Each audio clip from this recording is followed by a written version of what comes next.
Live from the Pines, episode 66. Man, 66 episodes. We have for sure been talking some ball the past year, and we couldn't be more proud to be where we are. Tonight, we welcome special guest, athletic coordinator, head football coach, Stephen Jackson Jr., West Mesquite High School. How are you doing tonight, Coach Jackson? I'm doing well. Thank you for having me. Oh, man, we definitely love to get anybody that RT refers. We thank RT for, doing what he did for the podcast and getting guys like you on here, quality guys that have been there, done it. Coach Jackson, where did it all start for you at, It started for me at David W. Carter under an East Texas legend, Alan Wilson. He gave me my first start as a freshman coach, and from there went to A. What year was Maceo that Smith. in? That was 2007. So going on I what was year 7. 17, 18, something like that. You said you were 7. I was born in 99. So I started high school in 99. So we started there. I started there with what ended up being one of my best friends, Danny Cobbin, and just getting to coach ball under Alan Wilson and learned a lot. And then got to reopen Wilmer Hutchins High School, probably I think 2010. Went from Wilmer Hutchins to Seagoville as an offensive coordinator, and left Seagoville, went to Red Oak, and got to coach my son. Got to work for Chris Ross, and then from there went to Duncanville. Got to work for Original Samples and all that is Duncanville, and then went back to Seagoville as the head coach in 22, and then spent 2 years there and got to West Mesquite this year. Well, Coach Jackson, you definitely been around the block and got to coach under some legends and, see some things that a lot of people don't get to see, and that's a state championship game. Yeah, no doubt. I don't know what the percentage is, but I've seen it on Twitter before, and I think the percentage of, coaches that get to, make that chance kids and coaches that get to play in a state championship, play for a state championship or get to coach for a state championship, it's very low. And, that's something you can always remember, getting to walk in AT&T Stadium and, fight for that state championship. It was a blessing to be able to experience it for sure. I mean, I think Texas high school football is the greatest in the country. So to get to coach at that at the biggest stage at the final game, it's a feeling that, like you said, not many people get to experience, but it definitely was cool and worth every bit of it. So, Coach Jackson, don't want to get off topic, but I got to ask this question. What is it like knowing that you're getting to play for a state championship? What's the preparation like? What's the community involvement like? What's those days like leading up to that state championship game? Because if many don't know, that is right before the holidays. That's right before Christmas.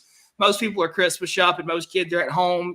Football's over, turn pads in, get ready for all season. What is that like getting that opportunity? Man, it's really cool. I think for Duncanville, it was one of them deals where Coach Samples and them, they expected to be there, so it was business as usual for them. And I think I kind of was able to adopt their mindset. Like I didn't get too high or too low or too excited or too underexcited. I guess it was just another game. We prepared for it like we did any other week. The community was great because they, like I said, they expected to be They're there. used to it. Yeah, so you get to see like the excitement, but they still had an idea of like we ready to be here. Unfortunately, we didn't get the win, but I think y'all play that year? It was North Shore. We lost. Is that the Hail Mary? No, so I wasn't there the Hail Mary year. I think I was there the next year. Okay. We lost 17-10. That was DeCorian Moore's freshman year, Okay. Collins' sophomore year. All those guys were really young, but man, they were big time players for us. But and we ended up losing 17-10 to a really good North Shore team. So, but it was really exciting to be a part of the experience because it's a true experience. If you haven't got the chance yet and you're watching this show or going to be watching it later, if you drive to Arlington that Friday, and you even earlier in the week, the small games like the 2A, the 1A, the 2A games, all those games, it's great ball. And if you get to watch the Friday slate when you're going to catch South Oak Cliff and PNG beating up on each other, or South Oak Cliff and Liberty Hill, all those schools, the powerhouse 5A schools, and you get to get there Saturday morning. And I'm going to say this because it's my show. But Jerry Jones, if you're listening to this, one of the hardest things to do when you go watch those games is he has those coolers still out full of Miller Lite. Yeah. And it's just sitting there. And for some reason, they don't sell it because it's a UIL event, which I get. I'm not knocking it, but it is hard to sit there all day and watch football with all that light sitting there, not being able to touch them. But if you get the chance, your team's not playing. A lot of teams, probably will never get a chance to play there. But if you want to, and you love ball like I do, drive down there for the weekend. Me and Javante, Coach Ellington, we do it every year. We go down there, we leave on Friday morning, and we get down there, and we spend the whole weekend just watching football. It's one of the best weekends of the year you can do. Coach Jackson, we talked about your journey, where you've been, a chance, coaching the state championship game. Let's talk about your playing career. Where did that start at? Started at DeSoto, played pretty much stayed in DeSoto my whole year. Tried to transfer at one point to Red Oak, and Dave Meadows, who was our head coach at the time, kicked it back, and I ended up coming back to DeSoto and got to play alongside DeSoto legends, Victor the Great, Patrick Williamses, and then I went to Prairie View afterwards, and really just got to. I had a son at 18 and got to be a dad. Had to put the cleats up and get to be a dad more than anything. So short-lived, I think, but learned a ton from a lot of great coaches. Jim Brown, Todd Patman, who was the head coach at Del Valley. A lot of those guys who are big-time coaches around the state, I got to learn from in high school. So, yeah. So I'm guessing you're a PV alum. No, I actually left PV and went to UNT. Because I wanted to be back by where my son was, and closer to family. Yeah, but if I could do it all over again, I probably would have. If I'd have got to bring him with me to Houston, I would have stayed in Houston a little longer. Well, that's great. Talk about the HBCU. You got to play at HBCU. You got to play in the SWAC. How is the HBCU and the SWAC, transforming in your eyes? I see PV hires a new coach. He brings a lot of energy to the table. And he's basically telling people already to book their tickets. They're going back to Atlanta. No, I think when you look at like the landscape of college football as a whole, it's more parity, it's more opportunity for everybody to get to play no matter what level you're at. So to see what Dion did when he got to Jackson State, and now coach down there at PV, and Mike Vick is at Norfolk State somewhere. It's pretty cool to see a lot of those guys come back and pour into college football at those HBCUs. It's a ton of tradition at all of them, but now kids are more open to going there, and you'll get to see more good football on Saturdays. Well, let's talk about what we're here for. Let's talk about West Mesquite. What is going on in Mesquite? Did y'all just wrap up spring football? Yeah, so we did our own version of spring football, which a lot of people are going to now, which is the shorts and t-shirt skills portion of it. I don't believe in putting on pads twice a year. I know some people are still old school and they still pad up twice a year. And for me, I want to keep my kids healthy. I want that second scrimmage in the fall. So for us, we do a lot of the same things, football skills and drills in shorts and t-shirts. But to me, it gives you a lot of time to install and teach the fundamentals of the game without hitting one another. But for us, it was really good. When you say you want to get that extra game in the fall, I know you get the scrimmage if you don't do spring football. So if you don't put on pads and it's just helmets and t-shirts and shorts, you still get to keep your scrimmage.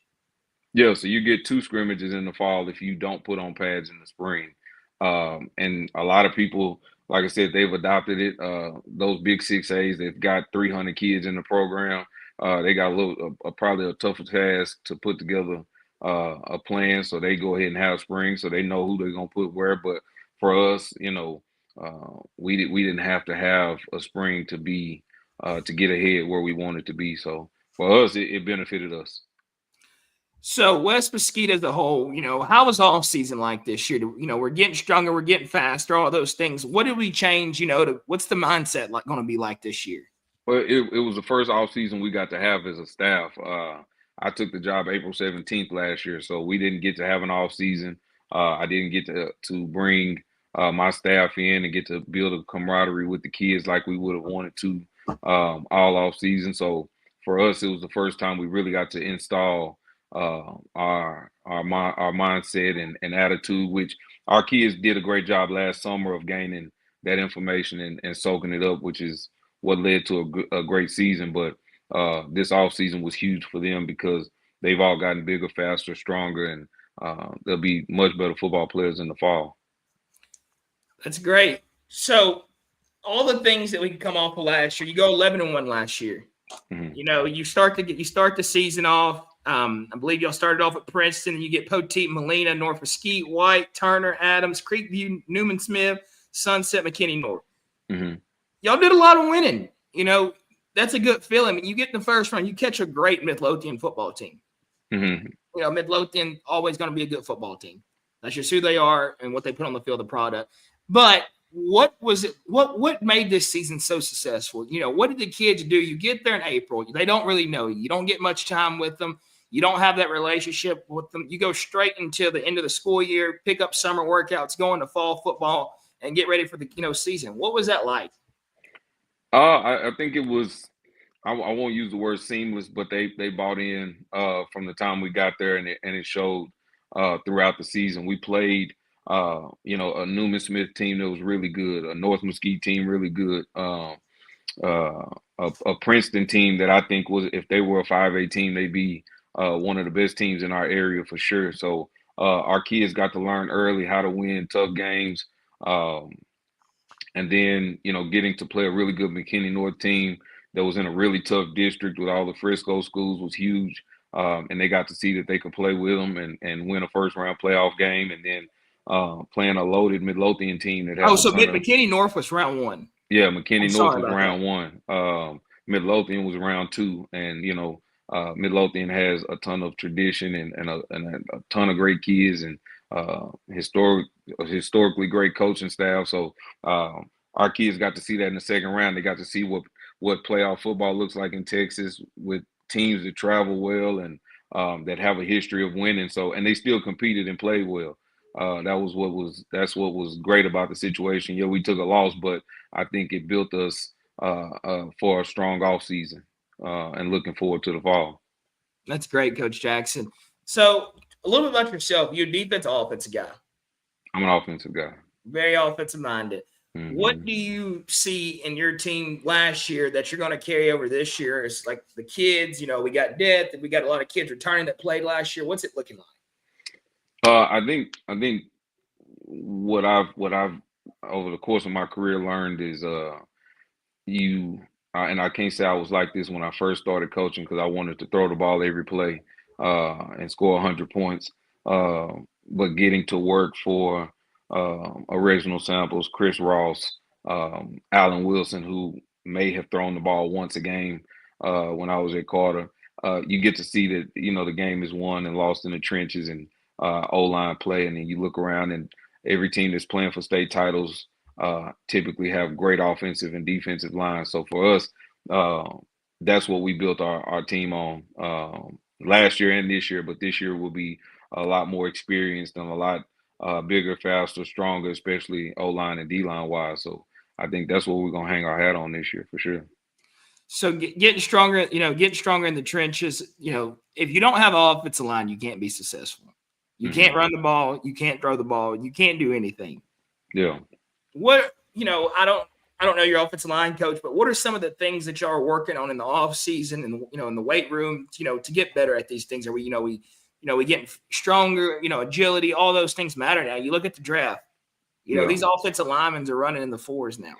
Yeah. It's crazy. So I think like for me, my offensive line coach is my assistant head coach, Trey Allen. He was #1 player in Texas out of South Grand Prairie, went to play at the University of Texas, coached at South Oak Cliff, with Coach Todd and learned a ton of great things. Coached with me at Duncanville, learned a ton of great things. So I would put him up against anybody in the state of Texas as far as being the best O-line coach. And I think the best part about it is he teaches the fundamentals first. You'll see a ton of steps, board drills, things like that translate to me playing good football on top of him being our strength and conditioning coordinator.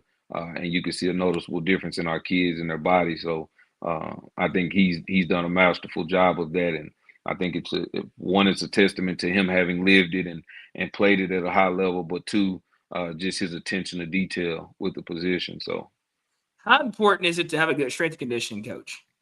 I think it's vital. Like I mean, you can't win if everybody is pushing you around. Like I said, you said you go to those state championship games every year. You see the difference in the kids that are playing in those games. I don't think I've seen a South Oak Cliff team walk out there in a state championship game with skinny offensive linemen, Man, Duncanville, DeSoto. You just can't do it.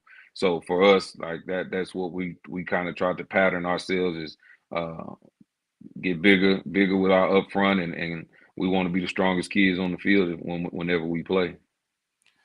Coach Jackson, you getting to see a lot of good football in the DFW area. Hmm. What stands out so much about Dallas? It used to be Houston. Everybody talked about. You had South Lake. You had Plano. Not Plano. Plano made a run back in the '90s. You had all those schools. In the Dallas area.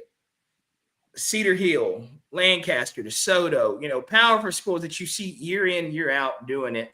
And then, you go back 10 years ago, Katy, North Shore, Atascocita, all these schools just, popped up. Katy always won. That's something they always did. But, you get what I'm saying. It's Hmm. going back. It was going back and forth. And now it looks like Dallas is just running Texas high school football.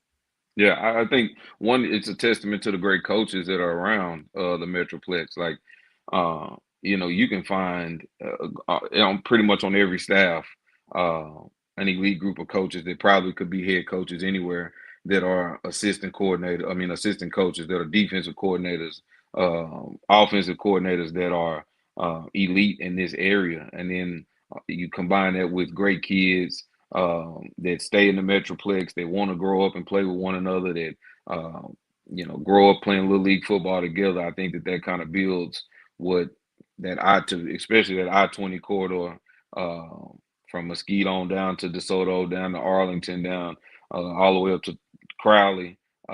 Just elite football players and coaches that contribute to that. I think that's why. But I mean, Houston still's got a ton of talent. There's somebody there every year from the Houston area that Yeah, Randall, can first year play. open, won a state championship.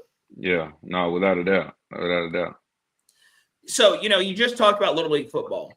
Hmm. And it's something that sticks out a lot now.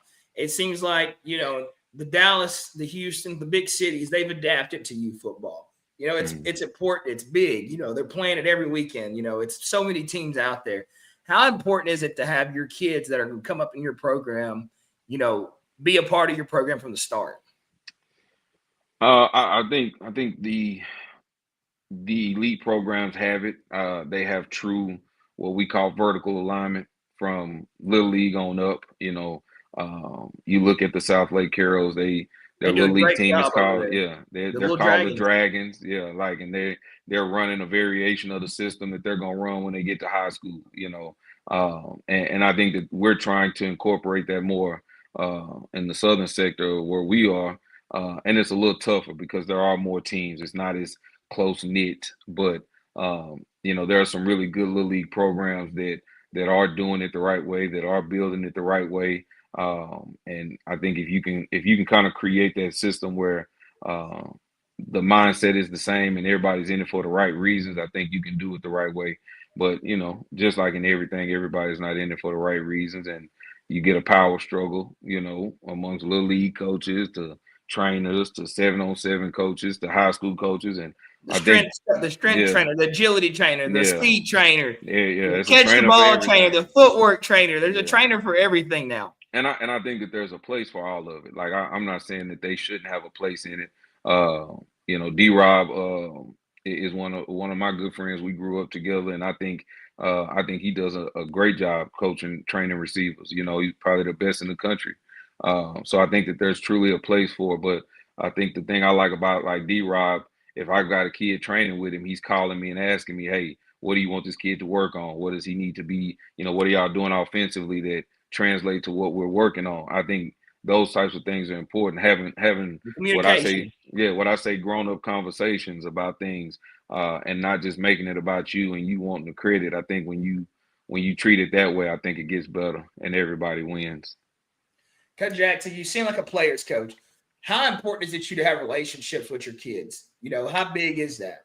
I don't know if you ask my players, I don't know if they tell you I'm a players coach because I think I'm pretty tough on them. But I think it's important Be tough. to build a relationship with them so that they know even though you are tough on them that you truly care. I think if you're not tough on them and you letting them get away with everything, you're doing them a disservice. So for me, I think from how you carry yourself in the building to how you carry yourself at home. I'm gonna be on you about all of it, but it's gonna translate to some wins and some wins in life, not just on the field. Coach Jackson, another thing I want to talk about, and it's something that I've been, asking a lot of coaches because I really want to know, because I'm curious. I want to know these things. I don't get to see the ins and outs of everything you do. Mm. How important is discipline in your program at West Mesquite? From Uh, the field to the locker room to the weight room, how important is it, to have that leadership and discipline and guys that are doing things right? You're not having to look over your shoulder and make sure he's doing all his reps. You're not having to correct those little things. Those standards are already built in the program.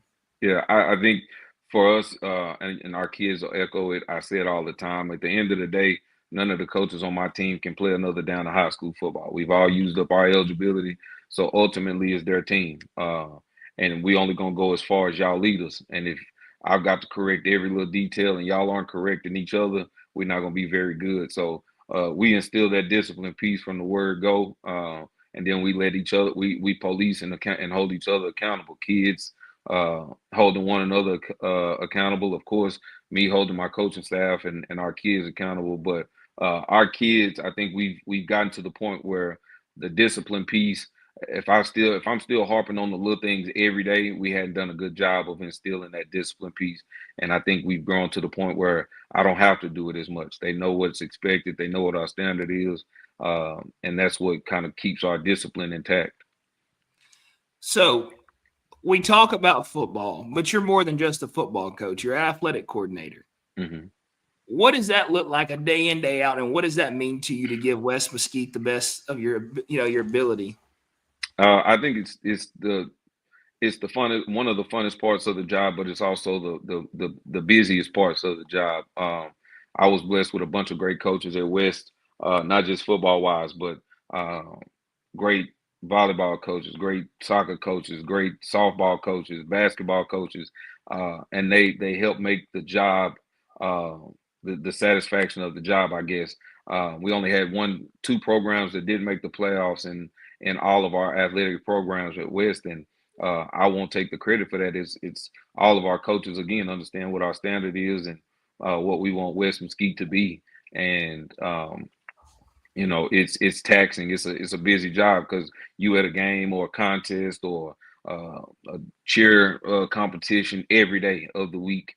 But I think again, that's part of somebody that's truly trying to build a culture and a building, and I think we've done that thus far. So, Coach Holmes, Trism Trails, coming on the podcast. Okay, I never that's my forget it. dog. I know. Mm-hmm. So I have to tell you the story. I'll never forget it. And we're communicating. We're going back and forth. Like, yeah, we're going to do this time. It's going to work. And right before we start the show, he joins on his phone. He's like, "Man, I'm sorry. I think they had a basketball game." He's like, "I gotta be here. I gotta be." I'm like, "Dude, I totally get it." He's like, "It's about to be halftime." I was like, "Just let me know. We'll make it work." So halftime comes around, and Coach Holmes gets in the car, and we had to do it from the car. And he's like, "No, I might not get home to 10:30 tonight." Yeah, and I'm that's like, on a Tuesday. Yeah, and I'm like, "Is this every night?" And he's like, "Yeah, this is what my schedule looks like, man." Like he's like, I got baseball games, I got softball games, I got girls basketball, boys basketball, I got soccer. I got to go to everything because if I don't, I'm letting them down. Yeah. Because I'm not just a football coach. I'm an athletic coordinator before everything. Yeah. And that just stood out with me because, even at Lufkin, I was, Coach Absett got the job at Lufkin, and he's, he went out through BP just softball team. He's at the baseball game. He's at the playoff basketball game. He's traveling. I'm like, man, y'all, you got to do this. You got to do these things. Yeah. No, we our boys. played in the regional finals, and we're driving all around the state, going to basketball games. We had a state finalist in the high jump, and my girls softball team was playing playoff game in Hillsboro. We drove to Hillsboro on our way to Austin for the state track meet, and then drove right back for the next baseball game or something we had the next day. So it's never ending, but it's fulfilling. The kids get to see it; they appreciate it when they see you show up. When sometimes their parents don't show up to the game, they know you're gonna show up to the game. So it is worth every bit of it for sure. And Rickland's one of the ones that do it right. Like you can see it in his social media presence. Like every time you get on there, he's taking a picture at some event he's at, or he's posting a score of an event he's at. So he definitely does it the right way. Coach Jackson, what do we have to look forward to for the 2025-2026 season? Man, we're gonna go out and compete. I tell people I don't like press clippings. Don't rank us in the top 20. Don't because we haven't done anything yet. We still got a long way to go, and I want our kids to still be hungry. Um, I think that our kids have shown that you can win games in Mesquite, and I think next year they're going to continue to push to make a name for themselves and do it the right way. And the best part about it is I think all of Mesquite has gotten better coaching wise, and as far as hiring really good coaches. Coach RT at Mesquite, Coach Hughes at Horn, Coach Orr at Poteet, and Cedar still doing his thing at North. But I think all of Mesquite has gotten uh, better as far as just making sure we've got the right type of people in places and showing up to work every day. And our kids are excited to be in Mesquite playing football and every other sport. So having that many schools in arm's reach, how does that what do you do when you're trying to go to look at the middle schoolers? Like how do you know which kids you're getting? Well, our middle schools are zoned to us, so we don't share in any school. Middle school, you don't have to share with another campus. So my two feeders are my two feeders, and we do a good job of building relationships with those kids and those parents to make sure that they want to come be West Mesquite Wranglers. And I think it's a really good situation. Having coming from Dallas, and Dallas is huge. It's 22 high schools, 23 high schools, and who knows how many middle schools. It's a lot smaller, so it's a lot more intimate. And you get to just go over and see your kids on a daily basis. And you don't necessarily worry about them leaving as long as you're doing what you're supposed to do. How important is it to be involved in those middle school kids athletic journey, because those are going to be your kids one day. You want them to know what you're going to teach them from day one. You want them to already know it. When they get Yeah, there as a freshman, you want them to know how to line up. You want them to know what a stance is, what stance you want them to know all those little things, because you don't want to have to go into teaching those fundamentals. When you yeah. get those kids, you want to be able to just be there, correct a little bit, and get the ball rolling. Let's get the pigskin flying. Well, it's kind of like what we talked about earlier with the little leagues, uh, having that vertical alignment. Like we do a middle school coaches clinic for our middle school coaches. We teach them how we want it taught, so then they just go back and teach those middle school kids how we taught them, and it's been really good for us in year one.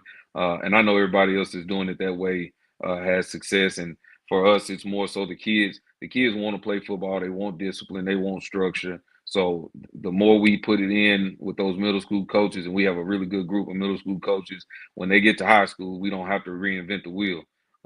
They already know what's expected, and it translates to like I said, those elite programs.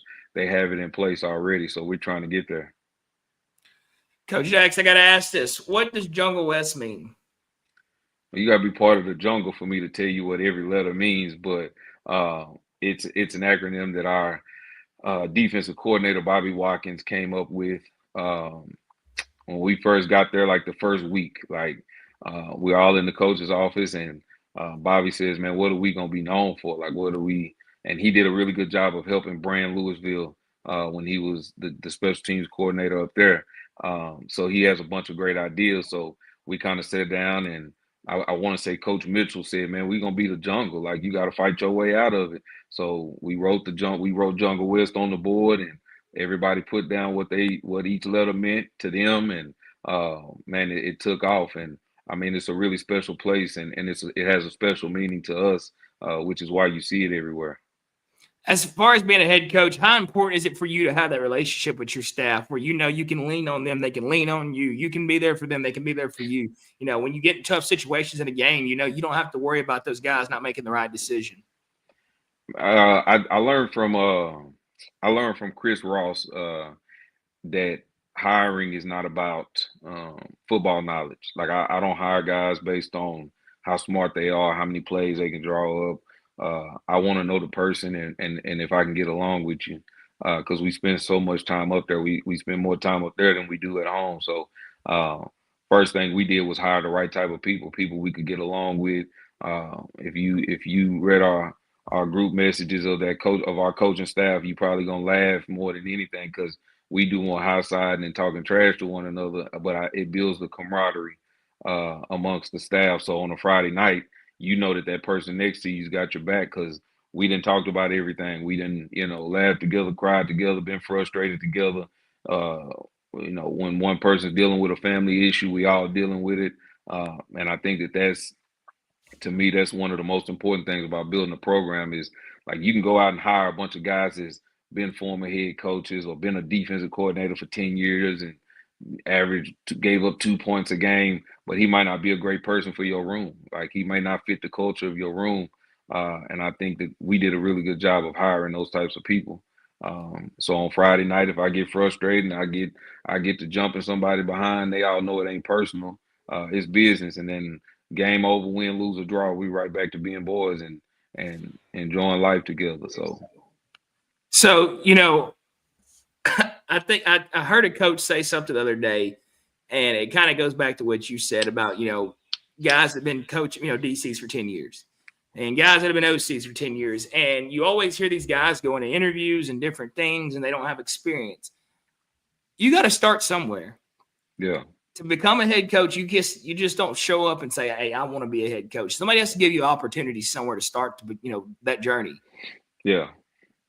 I think for that, like I was having a conversation with somebody the other day, like gone are the days that coaches genuinely into the profession with the idea of working my way up to being a head coach. Everybody wants to be a coordinator straight off the boat. Like everybody wants to graduate college and be a head coach. Like it's never that simple. Like, and it shouldn't be because I think the more you learn and the more you experience as an assistant coach, as a coordinator, is going to make you a better head coach. The people that go straight to being a head coach rarely do they have a ton of success because they haven't experienced nothing. They don't know how to deal with other adults, and that's the hardest part of the job is dealing with adults. Like they don't understand a lot of the things that you learn when you go through those trials as an assistant, as a middle school coach, as a so I think for us it's you just really have to look at the hire the right type of people, the people that are in it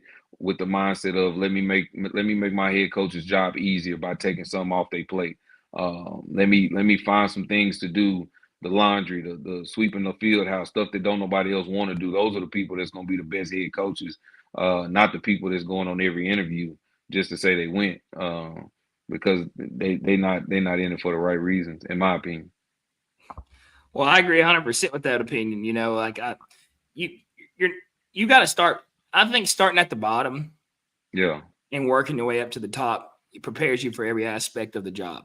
Because yeah. I didn't realize until I started doing the podcast, all the different things head coaches have to do, from scheduling bus routes to scheduling games to ordering equipment to making sure you're in your budget. All those things play a huge impact on being the head coach. Anybody can go out there and coach football. Yeah. But can you do all the extra work? Can you deal with the parents? Can you deal with the kids? Can you deal with the staff? Can you check, be in charge of grades? All those things you have to do. It's not just showing up and making sure my receivers look good. My running backs look good. I'm in charge of this whole aspect. Everything that you see on this Friday night, I had a say in it. Yeah. And I mean, that's huge because everybody that is an athletic coordinator and a head football coach, especially those guys, you can poll all of them. They probably get to do this much football. Like you're doing everything else. That's why it's vital to hire good coordinators, hire good assistant coaches. There are some days I don't even get to go outside and do football. I'm dealing with parent meetings, coaches meetings, principal meetings, and I got to trust that my staff can hold the practice and run things as if I was out there. And I've got those types of guys now for sure. But I think that's the biggest piece is like you've got to be able to hire those guys because in our role as a head football coach, you don't even get to do football till you get to football game, till Friday night. Monday through Thursday, very little. So and Friday is like your getaway. That's like your vacation because you get to get away from everything else and just be a part of football. I heard a coach on the podcast say one time his favorite day is Friday because he actually gets to focus on football on Friday. Yeah, every single one of them dang near will tell you that, especially if they have to be the athletic coordinator in their role. You don't get to do football. Like you practice is everything but practice. And the days I do get to go out and help coach the quarterbacks with Don Canyon or get to help with the receivers and just throw balls for the receiver group, man, that's like heaven to me because you finally get to be a part of the game again and not just do the logistics part. But I mean, it comes with the territory. Coach Jackson, I'm gonna get you off here pretty soon. A few more questions. So getting ready for the summer for West Mesquite. When do y'all start summer workouts? We start June 9th. June 9th is our first day, official day in the weight room. Try to get the kids a little break, let them get situated. We don't get out of school until the 29th, which is next Thursday. So you give the kids about 10 days off and then they know it's fall 25. Time. Yeah, it's football season. So how important is it to make sure all kids are holding, each other accountable, getting each other to workouts? Hey, you might have, be tired. You might have, wanted to play video games or do whatever kids are doing nowadays, but you got to be at workouts. You got to be there. It's so important to be there because let me tell you something. The guys that are competing for these state championships, those kids want to be there. Yeah, no, and we talked about it today. Like I last summer, we were still kind of getting to know the kids. We were just getting to West Mesquite. This summer, I told them I'm not calling nobody. If your starting guard ain't there, that's the quarterback's job to call him and figure out why he ain't there. Go get him a ride and make sure he's at workouts. And our kids are holding one another accountable. And last year we had great numbers. Our kids didn't miss. And like I said, I think it was because they were so excited about what was to come. But now they know they've had a little success, and in order to get more success, you got to do more work. So they'll be there. I'm almost for sure they will. Well, Coach Jackson, I thank you for sitting down with Live from the Pines and coming on and talking with us. We look forward to having you back on come the fall. Get ready for the football season. Any coach that we get on the show, means a lot to us because we get to, a chance to hear about another school, learn about another coach and, grow our show. And I thank you for taking the time and coming on here. And I know it's, Wednesday and you got a lot more stuff you'd rather be doing, but, it means a lot to us, coming on the show. Yeah, man, I appreciate it. And like I said, anytime RT recommends something, I'm probably going to do it because RT normally has some good ideas. So that's my dog. We appreciate RT. Without him, I don't know if we would have gotten the coaching world like we did. He kind of blew us up and got us some great coaches on the show, and we've enjoyed every bit of it. Before we go, we want to give a shout out to our sponsors, Zilker Belts, my guy, Bogey Brown, Austin Brown. Thank you for all y'all do for the podcast. You go online, use discount code PINES936 for online orders, 25% discount online. Our guy, Lil Malcolm, really having, go shop him, go shop his merchandise. He's on all socials. Give him a shout out. Really having apparel. He got some new summer hoodies that just came out. Actually threw us a discount code. Make sure you go use it. Use code HAVINGFAM for 50% off your online purchase. Shop Really Having on Instagram, TikTok. New limited edition hoodies out now. Coach Jackson, we thank you for coming on the podcast. We appreciate you, man. Good luck to West Mesquite, and maybe one day we might get to be a part of that jungle and get the insides on it. We thank you, sir. I appreciate it.